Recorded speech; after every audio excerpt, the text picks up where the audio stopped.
Bonjour, bienvenue sur Recettes du Brésil. Je suis là aujourd'hui pour vous montrer une recette de gâteau qui est en délice.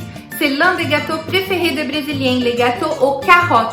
Ce n'est pas du tout comme les gâteaux aux carottes à l'américaine où nous retrouvons un peu de carottes râpées dedans. Pas du tout. C'est un gâteau où les carottes sont complètement liquides. Donc on fait une sorte de jus de carotte qu'on va ajouter au gâteau. Donc en plus c'est bon pour la santé, hein, c'est des vitamines. Voilà. Et franchement, c'est hyper bon. Et quelqu'un qui n'aime pas les gâteaux aux carottes, qui dit « Oh, ben c'est bizarre, des légumes dans un gâteau », je vous assure que cette personne va adorer les gâteaux. Il va avoir du mal à dire à quoi c'est. Tout le monde que je fais goûter, la personne dit « Ah, je sais pas, c'est un goût de... Je sais pas, c'est quelque chose que je connais, mais je sais pas vous dire. » Et donc, c'est super drôle. Essayez cette recette avec votre famille, vos amis, vos enfants. En passant, c'est les gâteaux préférés de ma fille. Elle me demande de les faire tout le temps, même pour son anniversaire. C'est qu'elle voulait, c'était un gâteau aux carottes. Alors, on y va pour la recette qui est hyper facile à faire.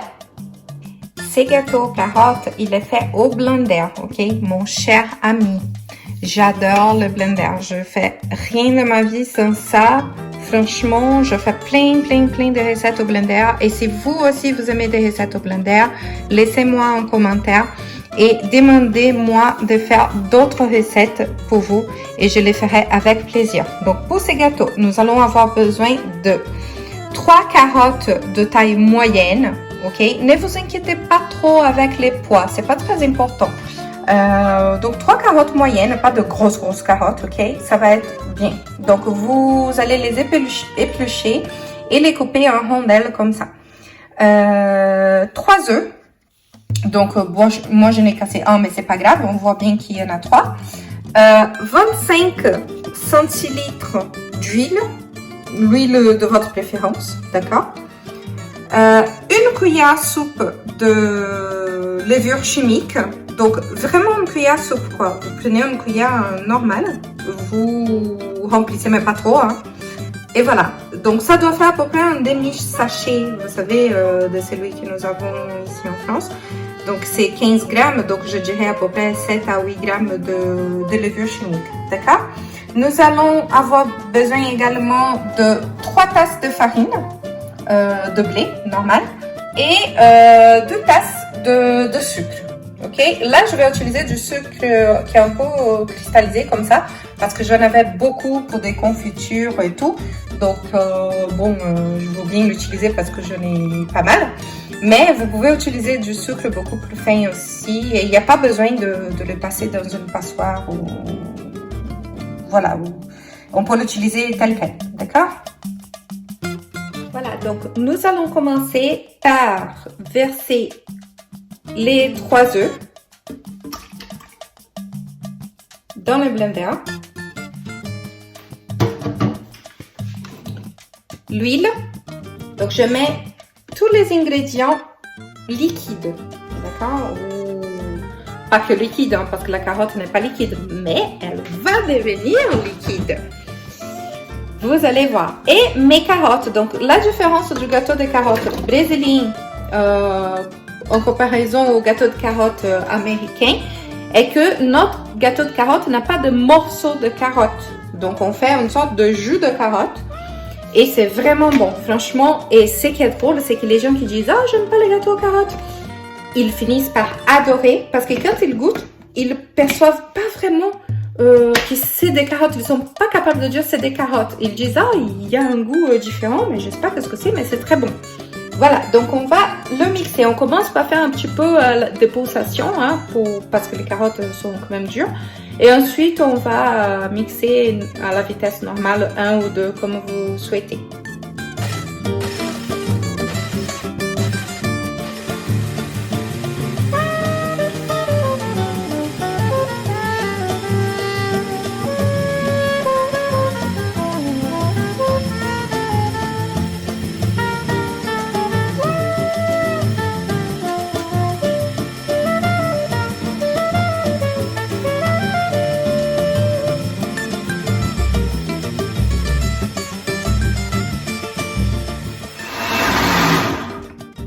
Donc voilà, j'ai mixé mes carottes, les œufs et l'huile pendant à peu près 2 minutes.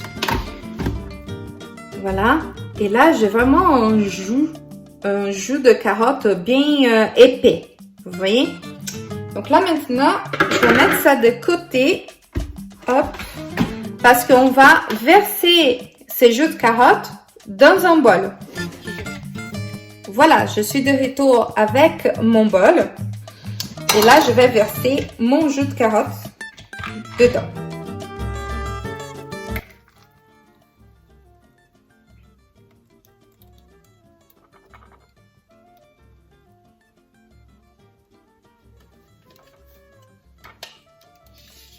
Je vais chercher une spatule, hein. On ne va pas laisser ces jus-là. Vous devez probablement dire « Oh mais Andrea, tu oublies tout !» Ben oui, j'oublie tout. J'ai une très mauvaise mémoire. Mais ce qui est important est à la fin pouvoir réussir la recette. Donc je sais qu'en France on n'utilise pas beaucoup ça, mais ici j'ai un mesureur à tasse, tasse américaine. Donc en fait ici c'est écrit une tasse qui c'est 250 millilitres. Donc si chez vous vous avez une tasse où vous pouvez remplir avec 25 centilitres de liquide, donc c'est la taille parfaite. Vous voyez, c'est une tasse comme ça. Voilà. Comme ma tasse ne rentre pas vraiment dans mon pot de farine, je vais voir. Vous voyez, non, j'ai du mal là, ça rentre pas. Donc je vais prendre une demi-tasse parce que j'ai plusieurs tailles. Voilà. Donc du coup, j'ai besoin de 3 tasses. Alors je vais mettre 6 demi-tasses, ce qui va me donner 3 tasses. Donc les tasses sont à peu près comme ça. Hein. Voilà. Donc une.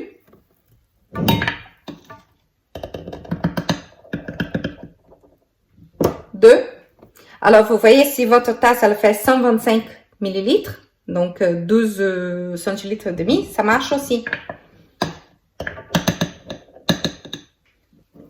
3 demi-tasses, 4 demi-tasses, 5 demi-tasses,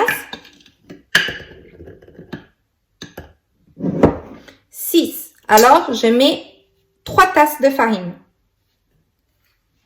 Donc, je suis allée rincer et bien essuyer ma demi-tasse pour que je puisse maintenant ajouter le sucre. Donc, j'ai besoin de 2 tasses de sucre. Alors, je vais mettre 4 demi-tasses.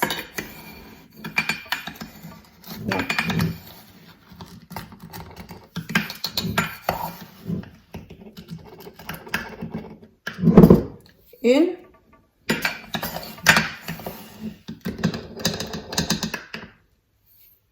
Deux. 3. Et 4. Donc, j'ai mes 2 tasses de sucre.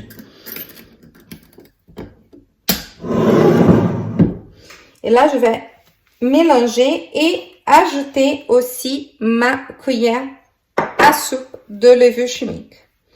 On va mélanger hein, doucement.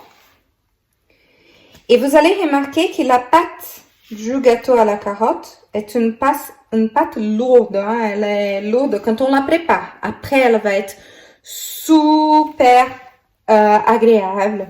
Franchement, très... Je sais pas comment vous expliquer. Très bonne, tout simplement. Ok. Et là, si vous, après, vous avez du mal à mélanger juste avec la spatule, parce que vous n'avez pas besoin d'un batteur pour cette recette, d'accord? Mais si vous avez du mal, vous pouvez le faire avec un batteur, avec voilà, un batteur comme ça, ou sinon celui à la main, d'accord? Voilà, je vais mélanger et je reviens très vite. Donc, vous voyez, j'ai tenu jusqu'à la fin. Hein. Je réussis à la mélanger sans un batteur. Mais si vous voulez aller plus vite, comme je dis, vous pouvez utiliser un batteur. Donc là, ma pâte, elle est prête. Je vais m'occuper du moule maintenant. Pour les gâteaux aux carottes, nous n'avons pas besoin de l'enlever du moule. Ok?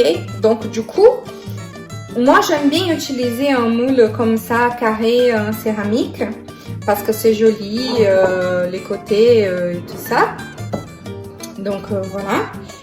Et je vais mettre de la margarine et de la farine, d'accord? Donc pour mettre la margarine, j'ai ma technique super simple. Donc du coup, je prends un essuie-tout avec de la margarine et je passe comme ça.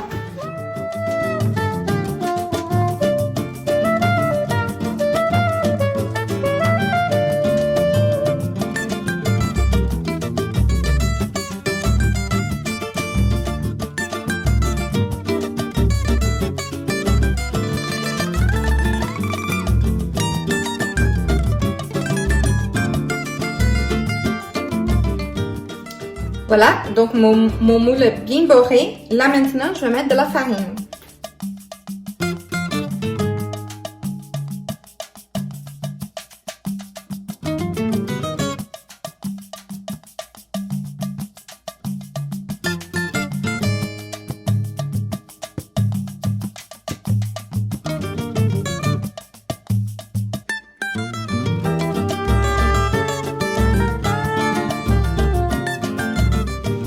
Et voilà, évidemment j'ai mis plein de farine sur mon comptoir, mais c'est pas grave, hein, c'était pour vous montrer. Donc là, avec votre four préchauffé à 180 degrés, donc vous allez verser la pâte dans les moules. Vous allez voir qu'elle est quand même épaisse, comme je vous ai dit. Hein. Regardez. Une pâte bien épaisse. Elle n'écoule pas du tout. Il faut vraiment la racler comme ça. Elle est trop bonne. Trop bonne. Et on laisse dans un moule carré comme ça. Parce qu'en fait, on sert ce gâteau en carré. Donc du coup, on coupe les carrés, on met sur une assiette et on sert comme ça. Et il y a un nappage au chocolat qui va venir par-dessus, qui est une merveille.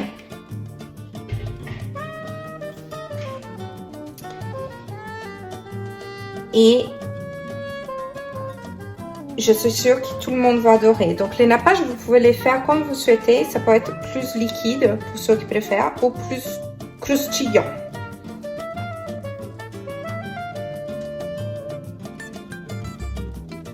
Et voilà.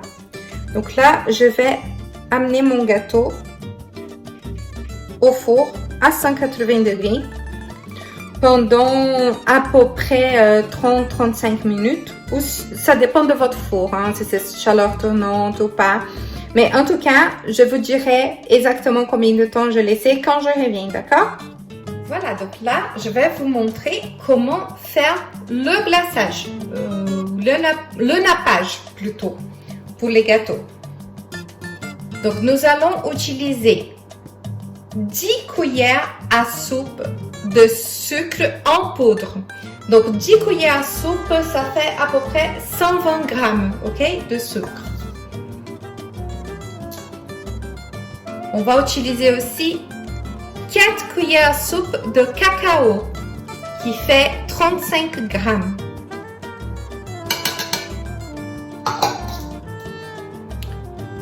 Deux cuillères à soupe de chocolat en poudre. Donc, c'est 20 grammes de chocolat en poudre. 2 cuillères à soupe de lait, qui fait 3 centilitres de lait.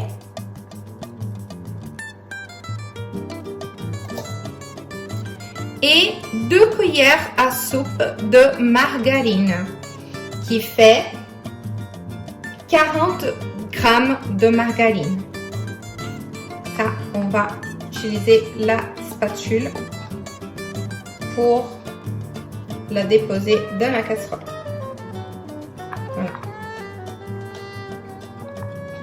Hop, je prends tout parce que je veux bien avoir mes 40 grammes. Voilà. Donc là, je mélange le tout avant de l'amener au feu. Je mélange ici dans ma casserole. Ça va faire comme une pâte. Vraiment, ça va être une crème. La margarine et le lait ils aident à faire ça.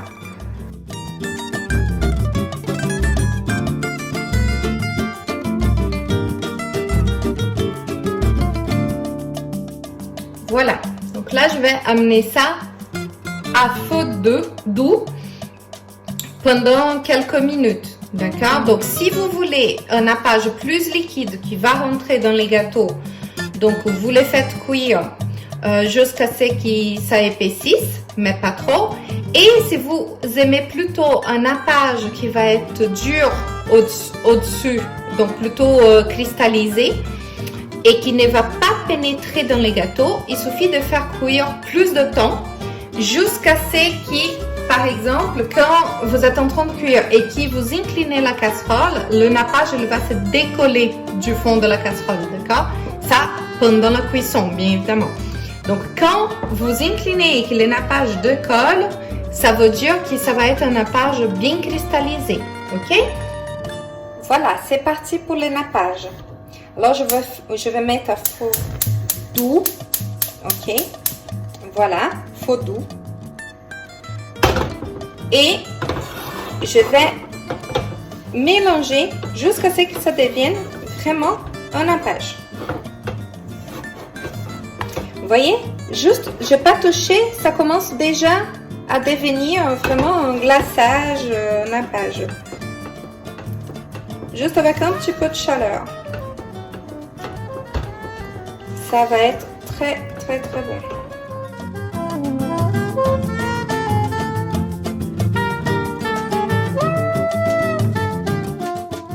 Bientôt mon gâteau va sonner, hein? Je pense que vous allez entendre. Ça met 2 minutes pour qu'il sonne. Mais vous savez, il est déjà à 45 minutes de cuisson parce que j'ai mis dans un moule assez profond. Donc du coup, j'ai mis à 180. Il cuit lentement et je ne sais même pas si après ces 45 minutes, ça va être prêt déjà. Donc vous savez la technique, hein? Vous prenez un pic, un cure-dent, voilà, propre, préférablement, et vous les plantez dans les gâteaux. Et s'il sort sec, c'est parce que le gâteau est prêt. Je préfère un cure-dent à un couteau, parce qu'un couteau, bah, ça fait un gros trou dans les gâteaux. Donc le cure-dent, ça fait un tout petit trou. C'est mieux.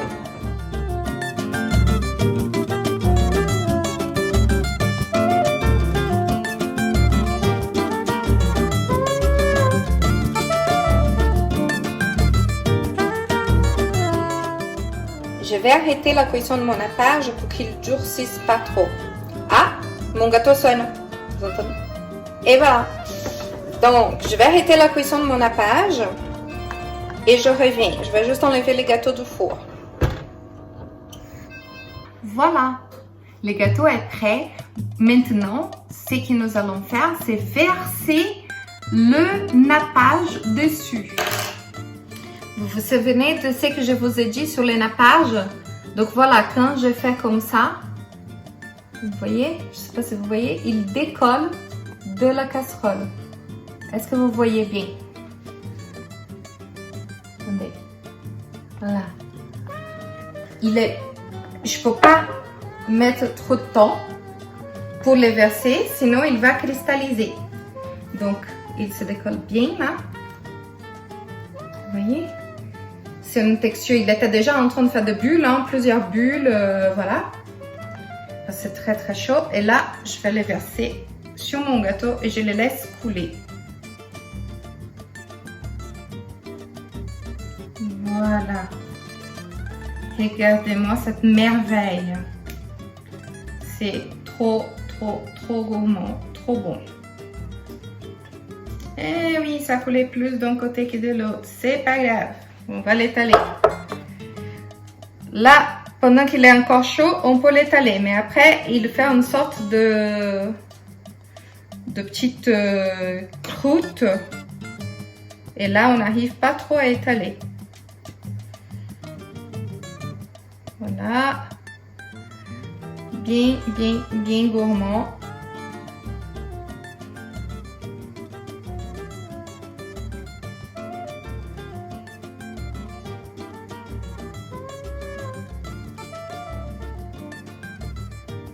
On va couvrir cette petite bulle de carottes pour qu'on ne voit pas les gâteaux.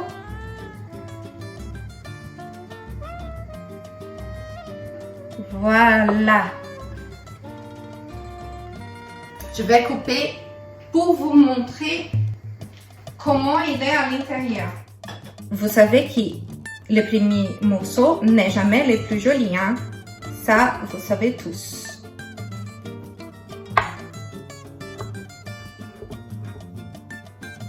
Oh là là, il est encore chaud, hein? C'est mieux de le laisser refroidir, bien évidemment. Je vais chercher un couteau pour m'aider. Comme ça, avec un couteau pour m'aider, je vais faire moins de saleté. Voilà. Oh là là! Et cette petite fumée là, sur le gâteau. Tout chaud encore. C'est vraiment hyper gourmand. Un vrai bonheur. Je vais pas mettre ce petit morceau là parce que ça va pas être beau. Je le laisse là-dedans. Bien gourmand comme ça. Vous voulez un petit morceau?